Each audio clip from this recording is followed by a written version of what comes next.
We have come today to bring to you East Africa and the Secretariat here, an insider.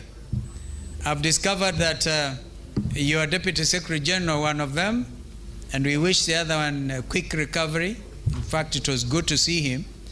That the Deputy Secretary General is actually the Deputy Chairman to President Kagame kwa chama ambacho kinatawala katika nchi jirani ya Rwanda. Now, it looks like people have been shy to say Peter Mutuku Mathuki is actually the Secretary General of my own party, the Wiper Democratic Movement. We do not know what you're going to do after this because you're going to be very involved. I'm quite sure at the level of Deputy Secretary General, maybe people can think of lighter duties. But we will look into this thing.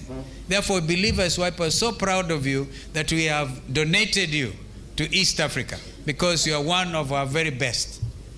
And so that's why we have come in a big way. In fact, I think it would be remiss if we do not read out before we leave tonight the names and members of Parliament, both from the Senate and the National Assembly of the Republic of Kenya, who have come to escort Honorable Peter Mathuki.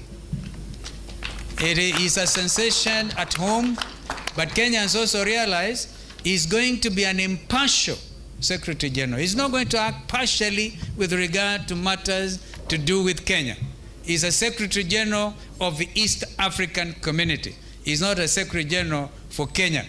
So we are going to surrender you completely, and my charge to you as your party leader, you will absolutely enhance the integration agenda of East Africans. You will never deviate from the aspirations of the founding fathers who gave you the treaty establishing the East African community. So, fellow East Africans, let us get rid of any suspicions in our midst. Of course, as one of you, I do know that there are thorny issues in the region. I want to urge that we iron out any political differences in our midst and be able to build a community that is going to be the pride of Africa. But we also had hoped by now that East African Legislative Assembly will have really legislated on the very important matter of free movement of goods and services, free movement, and the right to establishment. I am a lawyer. I want to come up and establish my law practice here in Arusha. I think that's one way of making things happen.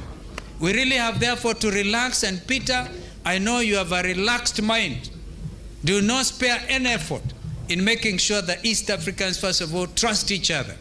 And there's not going to be anybody, nyakati zile za mzee Mwalimu Julius Nyerere, mzee Kenyatta, na Milton Obote, nyakati zile, we all know where we come from and the particular contribution. Even before, in fact, after Mkapa took over as president of Tanzania, I remember that with the late Mwalimu Nyerere, we had to sit and push hard our brothers in Burundi so that they could get their act together.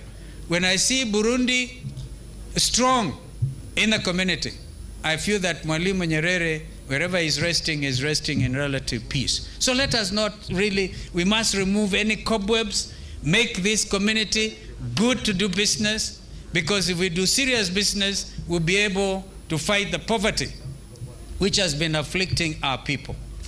Minister Aden Mohamed, you've done well. We also urge that the chair of the council, you do not leave any stone unturned to ensure that revival, if you like, a re-energized community of East Africans takes root.